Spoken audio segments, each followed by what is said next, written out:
The shelf tour continues.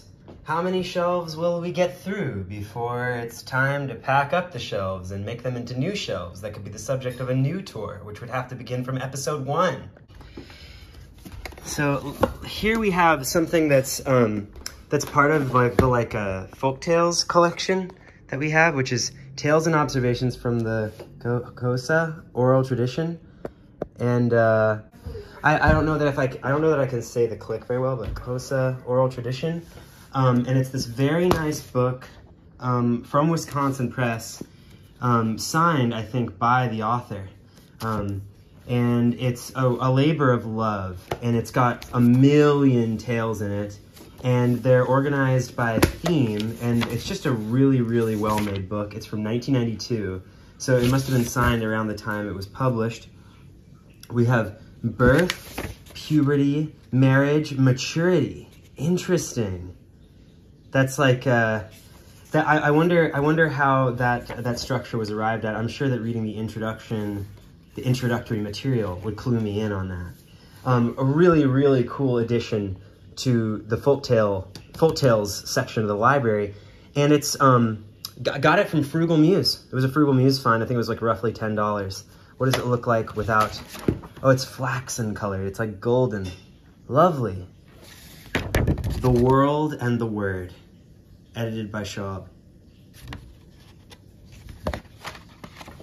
And recited by this lovely person, Non genile masitatu zenani. And look at that wonderful picture. I'm very excited about this book. What's next? Oh, Invisible Man. In my classic edition of Invisible Man that I have, we've got a little bit of Scotch tape around the edge. I've read the first 50 pages of it. Everyone else I know has read the whole thing and loved it.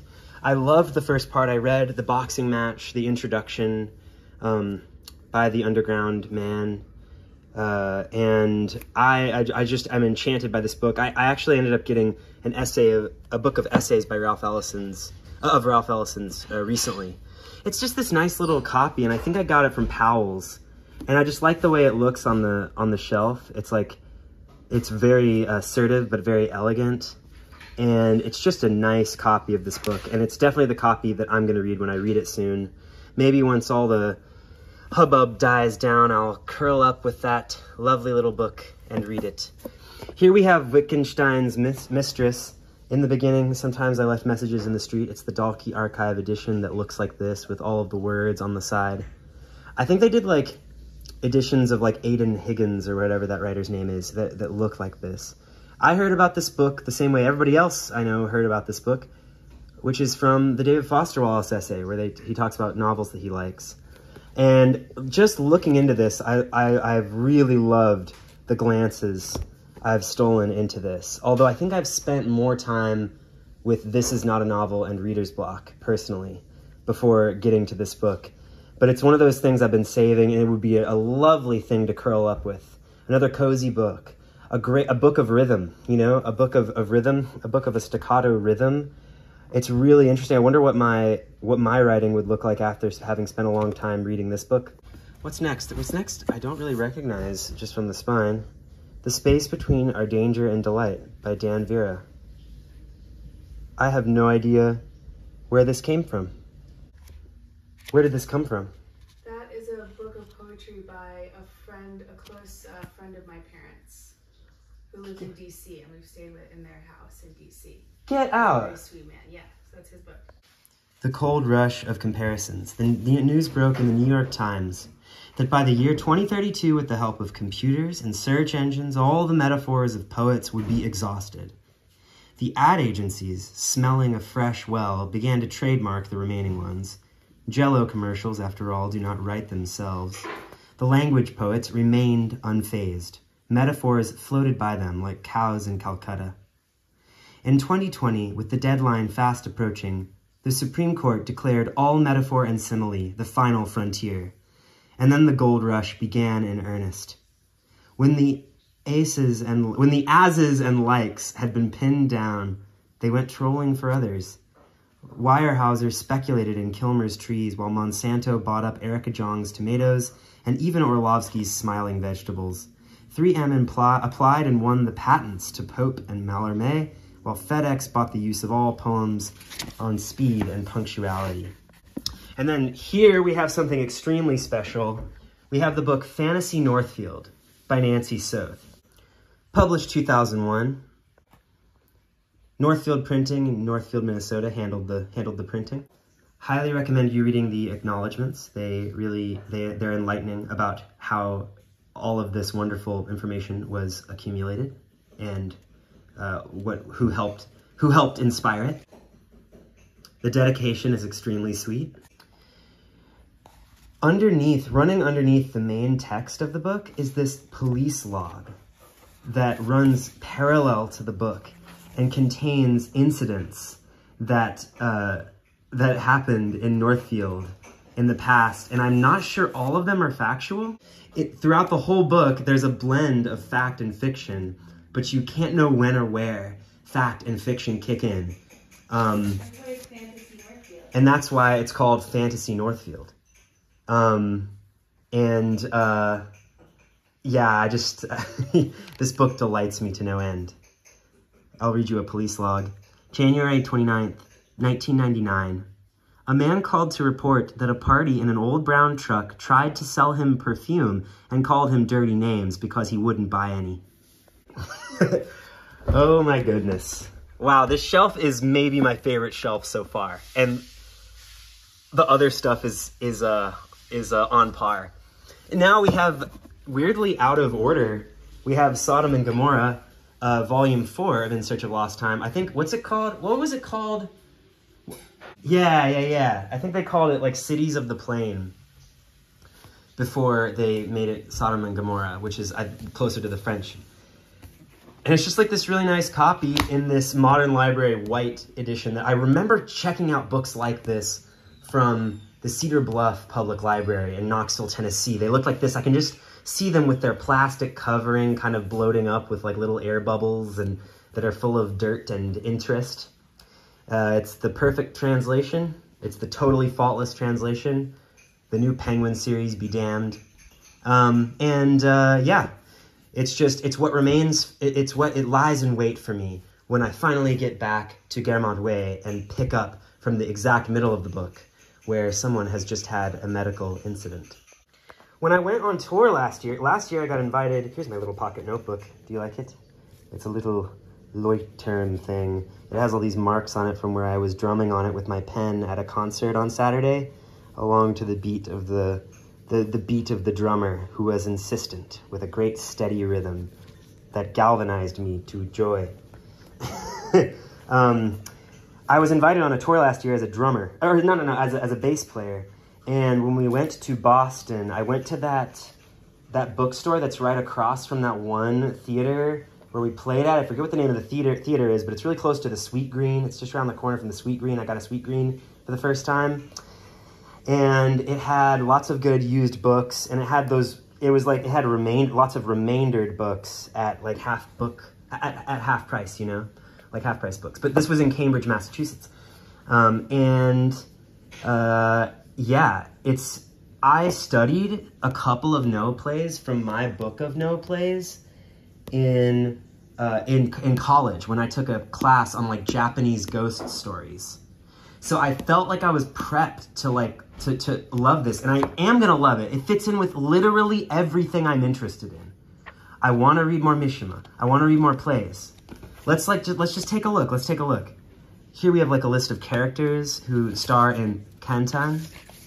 I don't know about this one, but I already love it just from the characters. We have Jiro, we have Kiku, and then we have dream personages, the beauty, dancers, gentlemen, private secretary, celebrated physician, doctors, I guess not celebrated, and then female employee. It's wonderful. It's before the curtain. Kiku, her voice is heard from offstage. It's so wonderful you've come. Jiro, also offstage. It's been 10 years, hasn't it, Kiko? You've grown so big. Oh, I'll carry it. No, I've got it. That's all right. Please let me have it. I can manage. It's only a suitcase. Kiku enters with the suitcase. She's a woman of about 40. She's followed by Jiro, a young man of 18, in a double-breasted suit. Like, I want to stage them. I want to stage them. I want to like read up on those. I want to read those introductions from that Penguin edition of No Plays that I have. And then with that, armed with that knowledge, stage these. These are so exciting. Why am I so excited? I think it's because I just went on a bike ride. The Power and the Glory. Introduction by who now? The Power and the Glory. Graham Greene. Penguin Classic. Must read. This is on the level of Wittgenstein's Mistress of like, I gotta get to that. I'm gonna love it so much. Saving it. Let's read a little bit of it, shall we? Never mind that. Wine or nothing. Whoa. Whoa. I am a poor man, the priest said. You can see for yourself, I am not worth robbing. I'm spoiling the book for myself. I don't usually do that. That didn't really spoil the book for myself. I have no idea what was going on there, and I'm gonna totally forget that. I think something that's cool is that they published this Penguin Classic in an edition that had like a dust jacket for the paperback, and you could see the gray of this cover, I think, which is a photograph by Manuel Alvarez Bravo. Tomb ornament. Gorgeous. Ugh. Perfect little Penguin Classic. You could see this through the little like windows in the dust jacket. Do any of you have that? It's like not like a normal Penguin Deluxe edition. It's just kind of like a special Graham Greene edition that they did. So here we have The Power and the Glory. Roxana. 60 stories. Dang, I want to read this. I want to read this. I want to read this. And I love the balloon, right? And I love the school. And I love the thing where there's like the pictures. Do they have the one where there's like all the pictures? The one from City Life? Do they have that cool one from City Life? What do they have from City Life in here? They have Views of My Father Weeping. They have The Phantom of the Opera's Friend. There's all these other ones. Is it The Policeman's Ball? 169, is that it? The Policeman's Ball? The Policeman's Ball? Is it The Policeman's Ball? No, it's not. Oh my gosh, but this is all just beautiful stuff. This is like a book that's too good to be true. This is like the Penguin Classic of like the recognitions or something. You're just like, ah! I need it. It's going to give me such mojo. This is the Defoe I think I want to read next, Roxana. It's just your typical vivid satire on a dissolute society, a devastating evocation of the ways in which vanity and ambition can corrupt the human soul. And then rounding out this this group of Penguin Classics, we have the Satyricon, the Apocolosyntosis, which I know nothing about. I know that this is great and funny, and I want to read it. And it has like lots of like kind of like fragmentary stuff in it. And then we've got Durkheim on Suicide, a book that I've kept because I just feel like it's gonna be a really interesting read and it might make me a smarter person or something. Everyone in college was reading Durkheim and I wasn't, so I feel like I keep it along to someday to remedy the gap in my reading, that is that I haven't read Durkheim. And there's lots of graphs in here and I think it's actually super foundational in like social science. It's like it's proto, so, it's establishing the medium in a sense, or establishing a wing of the medium, trying to make social science more scientific or something. And in that way, it kind of reminds me of Freud, like something that's probably out of date, maybe in terms of a lot of its thinking, but in terms of the methodology that it kicks off and the kind of family tree of methodologies that it's a part of, it's very relevant, It's relevant in the way that, like, your own great-great-great-grandparents are relevant, Huh, I thought I blew this candle out. I do my own stunts. I do my own stunts. I do my own stunts. Ah! So that was pretty metal.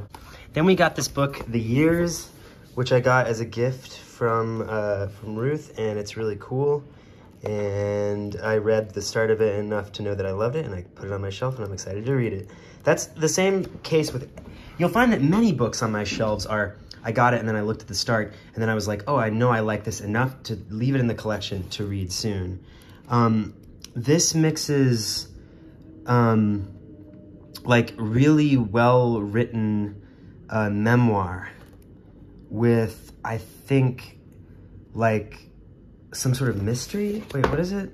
Have y'all read this? Considered by this, yeah, so it's a work of memoir, but it's like, there are like little, we look at little kind of artifacts and we make a kind of, it's kind of a narrative in like pieces. And then we have, oh my gosh, that's so cool. It's like, this is the kind of book that a diary writer should, oh my gosh. The time of children replaced the time of the dead.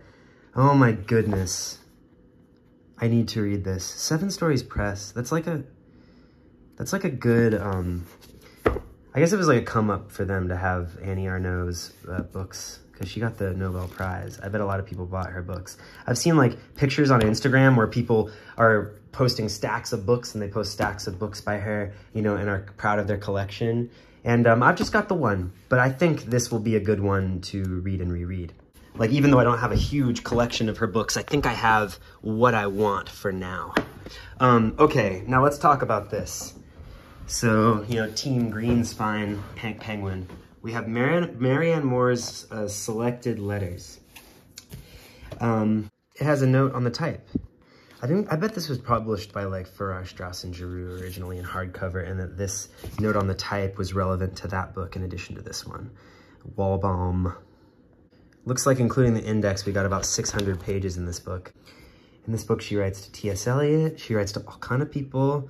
Dear Mr. Eliot, what could you think I am if I were able to appropriate easily the comments you are granting my book?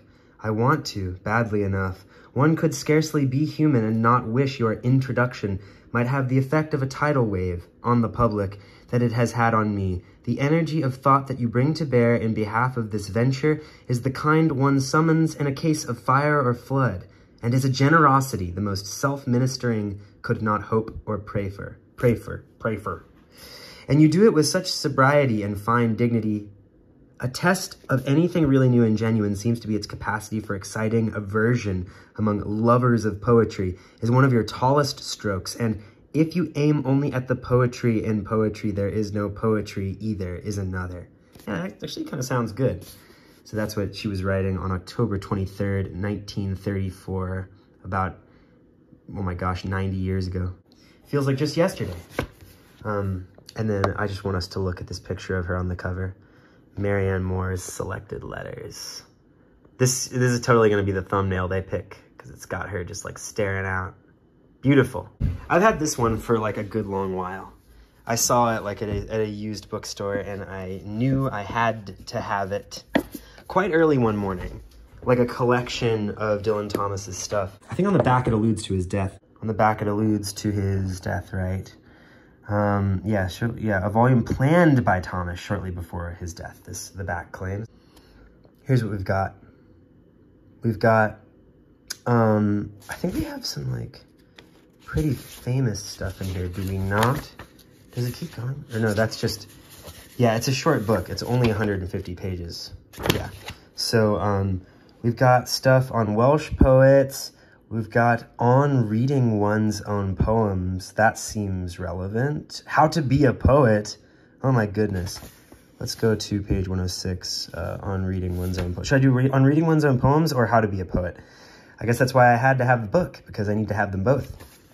Let's go there. To choose what I should read tonight, I looked through 70-odd poems of mine. To choose what I should read tonight, I looked through 70-odd poems of mine, and found that many are odd indeed, and that some may be poems. Wow, this is so beautifully said. He chose to stick to a few of the ones that do move a little way towards the state and destination I imagine I intended to be theirs when, in small rooms in Wales, arrogantly and devotedly I began them. Oh my goodness. For I like to think that the poems most narrowly odd are among those I wrote earliest, and that the later poems are wider and deeper, though time, if interested, may well prove me wrong, and find that the reverse is true, or that each statement is false. I don't know. I don't think it's possible to, sound more eloquent and arresting and true than that. Goodness. Here's a recent acquisition. I Am Flying Into Myself by Bill Knott. Edited and with an introduction by Thomas Lux. I remember when I got this, I was confusing this name and Robert Lax. You know, this guy. But I was very interested to read this, and I think I read a poem in it that I liked, and it was in the clearance section at Half Price Books, where there's all that lovely turnover. And I liked one of the poems I read, Lifer. aka happy birthday. Our prisoner has received a package containing a cake, which of course he thinks must conceal a file or a hacksaw blade, and starts to dig down into.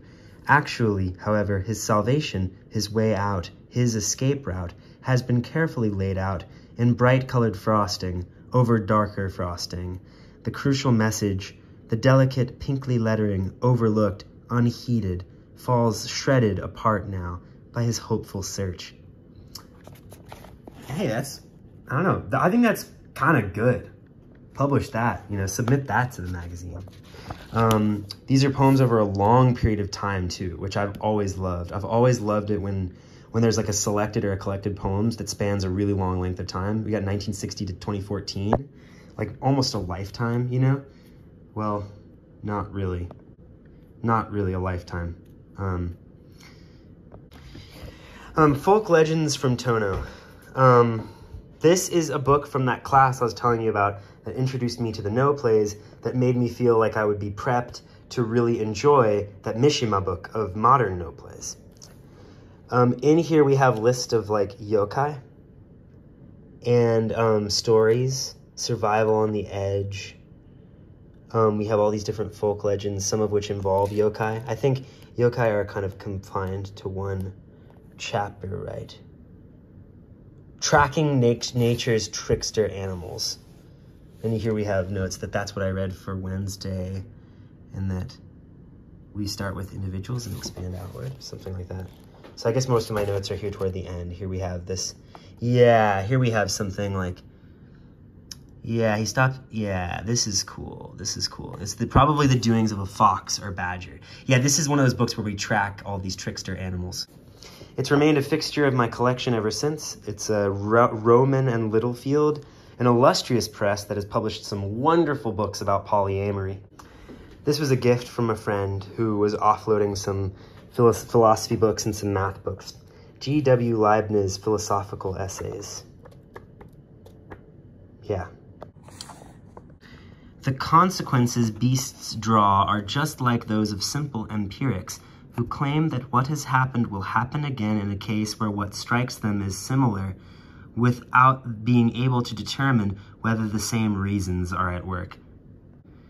This is what makes it so easy for men to capture beasts, and so easy for simple empirics to make mistakes.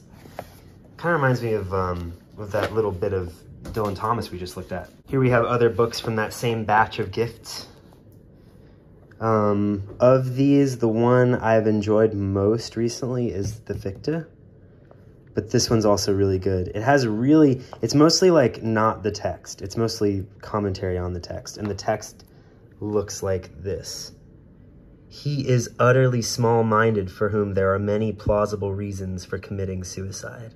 Ha! Wow! That's number 38 there, you see? That really fits in with how I have Durkheim's On Suicide on this shelf. Yeah, I kind of just had to have this. Like, many books were on offer. The stomach is not insatiable, as the many say, but rather the opinion that the stomach requires an unlimited amount of filling is false. Well, that's true. I mean, come on. Okay, all right, Epicurus. And then this one, I don't know.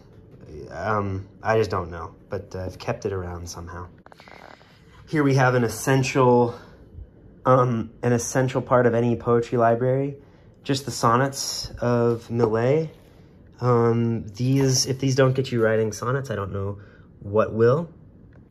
What lips my lips have kissed, and where and why, I have forgotten, and what arms have lain under my head till morning. But the rain is full of ghosts tonight, that tap and sigh upon the glass, and listen for reply. And in my heart there stirs a quiet pain for unremembered lads that not again will turn to me at midnight with a cry. Thus in the winter stands the lonely tree, nor knows what birds have vanished one by one, yet knows its boughs more silent than before. I cannot say what loves have come and gone, I only know that summer sang in me a little while, that in me sings no more. Next on the shelf, novels I've read and loved. Read this a long time ago, I would say 10 years ago. Enjoyed it very much. It was unlike anything I'd read at the time. It wasn't as symbolic as other books I'd read. It was more about story and emotion, and a feeling of time passing, and of youth a-wasting, and of care being bestowed on someone who may or may not deserve it, and the sense of a bucolic setting, the pleasure of the setting, and the spiritual setting of the main character's head. And then we got Crime and Punishment that I did a video about. This is the same copy I did. I loaned it to someone and then they gave it back to me. They gave it right back to me. But I didn't give back their copy of, what's it called? What's the Neal Stephenson book? Cryptonomicon. If you want to hear me talk more about this, you should look at that video of mine. Next, we have two pieces by De Quincey. First, I found this book On Murder, where he considers murder as one of the fine arts, I think is the name of the essay. On Murder, considered as one of the fine arts. And then there's a second paper. There are responses to the replies to that initial tweet. All of this looks pretty priceless. And basically what happened was I had a copy of Confessions of an English Opium Eater. I read it. I loved it to pieces. I gave it to somebody. I was without a copy of Confessions of an English Opium Eater. I'll probably end up telling you this story again. But anyway, I was then without a copy of Confessions of an English Opium Eater. So when I found On Murder, I was like, I love De Quincey. I love the way he writes. I want to be exactly like De Quincey. Let me at it. And I bought it, and I love this book. I love that I have this. And then later on, I found this absolutely perfect, like flexible, good, like great condition copy of Confessions of an English Opium Eater and other writings. Like, what else do we have in here? What else do we have? What else do we have? I showed you that other table of contents. So can I show you this one? So here we have Suspiria de Profundis and the English Mail Coach. Isn't this what Suspiria is like, kind of like loosely based on the movie, you know, the series of movies? And then this is that first essay that made me fall in love with De Quincey. I should reread it post haste. This essay, this shelf has contained such amazing memoir because it's had the years, and it's had, in a way, Fantasy Northfield is kind of like a masterpiece of memoir. In a way, that Millay poem was kind of a masterpiece of memoir. Quite Early One Morning was like that too. Marianne Moore is like a kind of artifact, a memoir and artifacts. And then here we have another one. The next one on the shelf I see, there are a couple more memoirs. There's just a lot of great memoir on this shelf. And this might be, for my money, like the king of all of that in my personal head right now, as of 2024, when I'm filming the shelf tour. So you all know I'm a big fan of Rings of Saturn, and there's Rings of Saturn is kind of like this, like 10 Walks.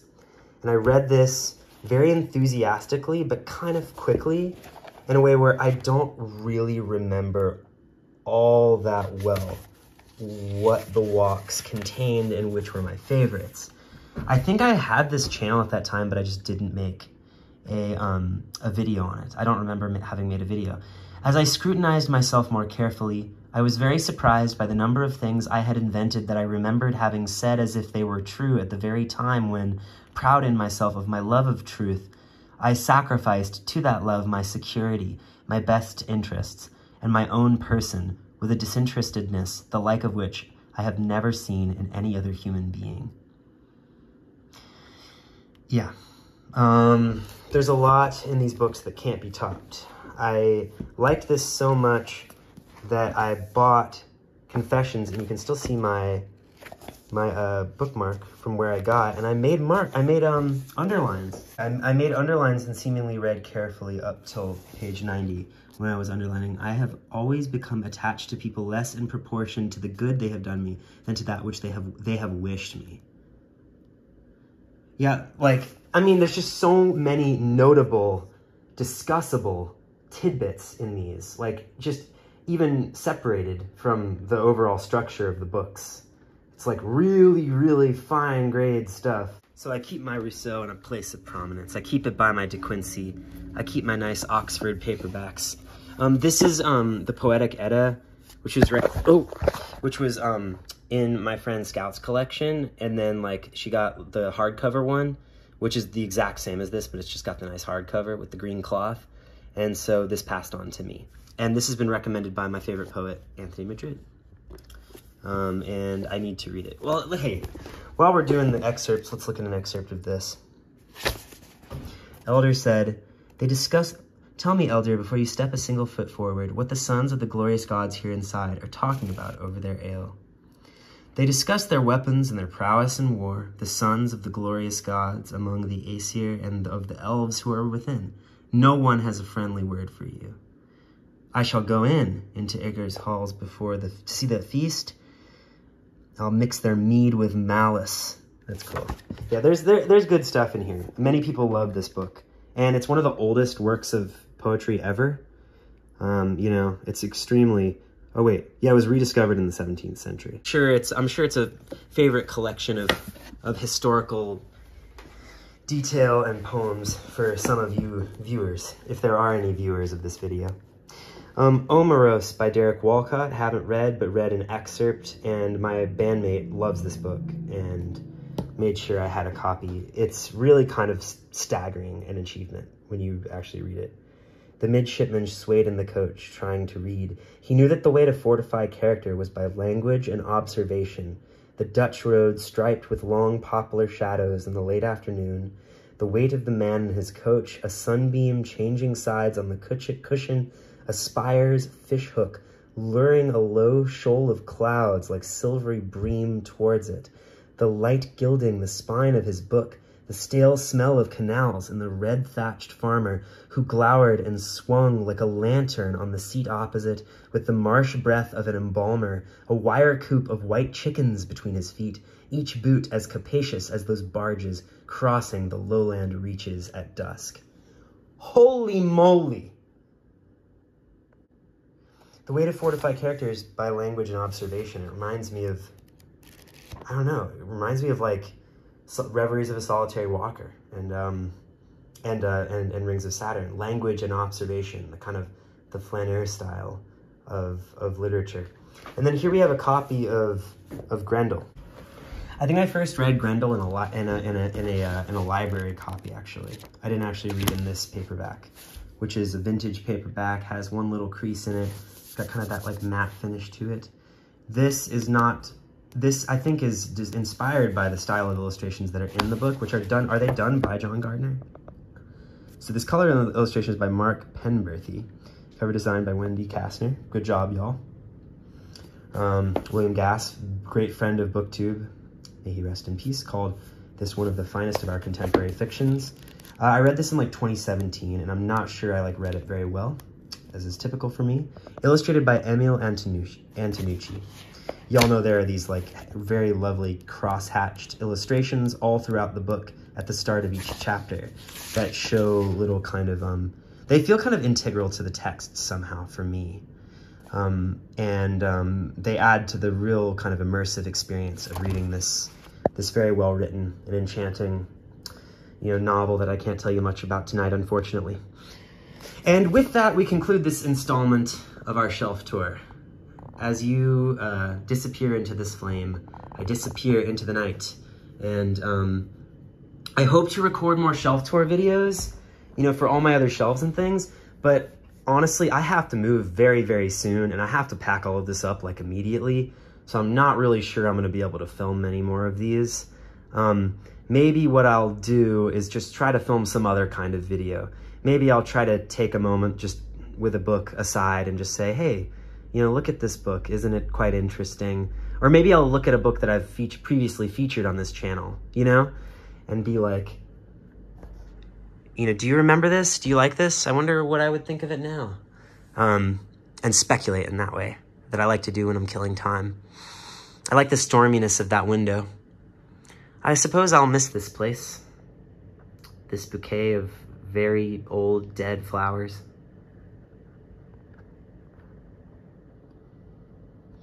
Happy reading, everybody.